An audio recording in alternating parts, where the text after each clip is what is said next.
Bismillahirrahmanirrahim. Assalamualaikum warahmatullahi wabarakatuh. Halo teman-teman sekalian, ketemu lagi di channel Bayu Arifianto. Kali ini kita akan membahas bagaimana menulis kesimpulan yang baik.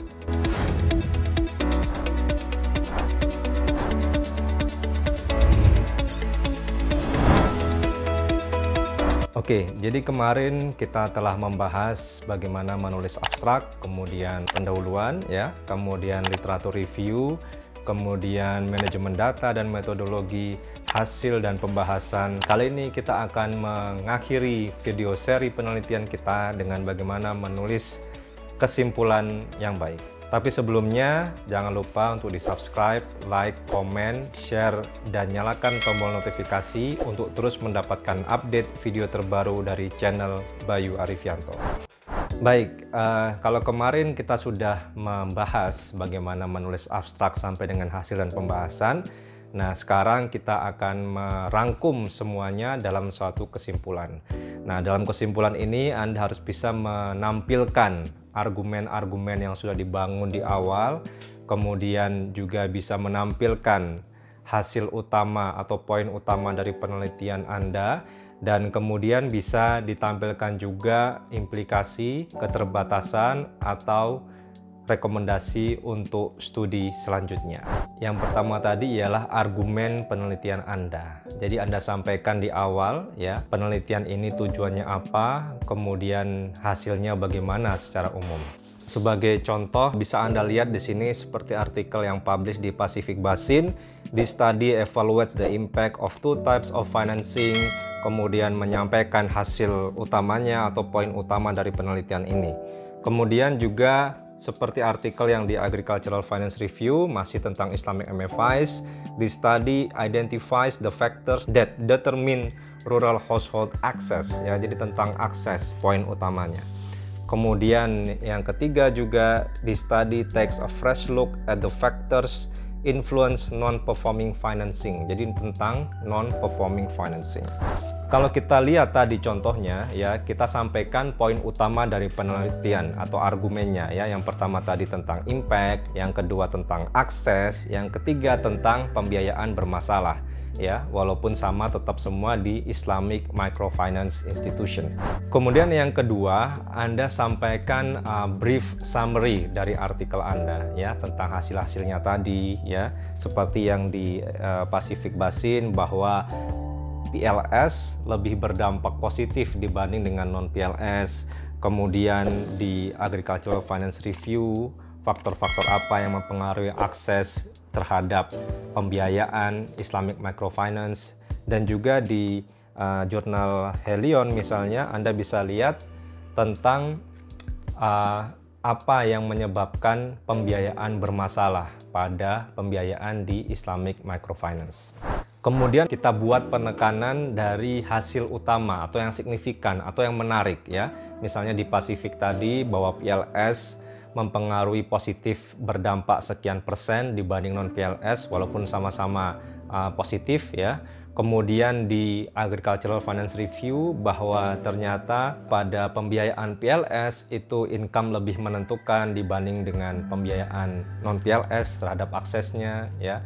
Begitu juga dengan non-performing financing di jurnal Helion bahwa ternyata PLS merupakan salah satu faktor yang menyebabkan pembiayaan bermasalah. Jadi poin-poin utama atau hal-hal temuan utama yang signifikan, yang menarik itu kita bisa bahas secara lebih dalam pada kesimpulan. Kemudian kita berikan juga limitation, ya, kita sampaikan limitation. Misalnya di Pacific Basin disampaikan bahwa sampelnya terbatas hanya ke beberapa daerah di Jawa Timur. Tapi kita juga sampaikan keunggulan dari artikel ini, ya. Jadi however dan selanjutnya. Begitu juga di Agricultural Finance Review disampaikan bahwa hasil tidak bisa digeneralisir, ya, dan hanya terbatas pada sampel yang diambil. Jadi kita sampaikan keterbatasan. Tapi di balik keterbatasan, apa keunggulan, apa novelty, apa kontribusi dari artikel kita, itu kita harus sampaikan.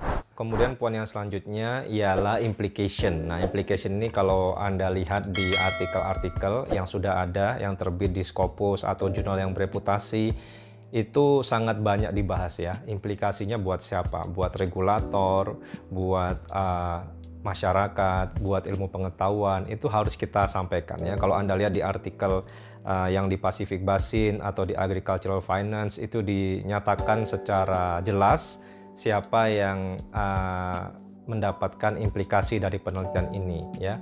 Pemerintah dapat menggunakannya, kemudian masyarakat juga bisa tahu bahwasannya pembiayaan PLS yang lebih besar dampaknya terhadap kesejahteraan. Kita harus highlight implikasi-implikasi dari penelitian kita. Kemudian poin yang terakhir adalah future research atau usulan untuk penelitian selanjutnya. Ini bisa kita tampilkan juga ya setelah kita sampaikan poin utama, kemudian implikasi hasil, kemudian keterbatasan, kita juga bisa sampaikan saran untuk penelitian selanjutnya. Ya, jadi itu tadi ya hal-hal yang harus kita perhatikan, yang harus kita tulis pada bagian kesimpulan di artikel kita.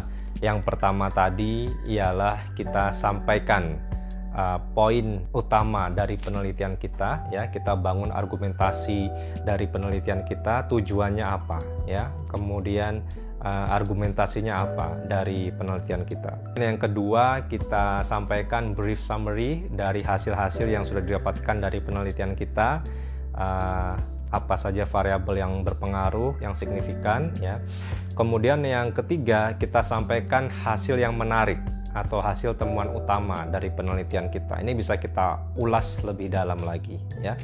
Kemudian yang keempat, kita sampaikan keterbatasan penelitian kita ya, ruang lingkup penelitian kita, agar lebih jelas bahwa penelitian ini dilakukan di mana dan keterbatasannya apa saja. Kemudian yang kelima yaitu implikasi ya, dampak dari penelitian kita bagi pemerintah misalnya, bagi regulator, bagi masyarakat, bagi industri ya, bagi ilmu pengetahuan. Kita harus sampaikan possibility implication dari penelitian kita. Kemudian yang keenam adalah kita sampaikan recommendation for further studies ya, apa yang harus dilihat ya, bagian mana yang perlu dieksplor lebih lanjut sehingga bisa memberikan guidance bagi peneliti-peneliti berikutnya yang bidangnya sama dengan kita ya. Kebetulan kalau di sini ialah tentang Islamic Microfinance Institution. Oke, baik, itu tadi pembahasan mengenai kesimpulan dari suatu penelitian, apa yang harus ditulis dan apa saja yang harus muncul pada suatu kesimpulan di karya tulis ilmiah. Mudah-mudahan bermanfaat dan semoga kita semua bisa menghasilkan karya tulis, artikel-artikel yang itu berguna bagi masyarakat, berguna bagi orang lain. Baik, saya rasa itu. Terima kasih. Wabillahi taufiq wal hidayah. Wassalamualaikum warahmatullahi wabarakatuh.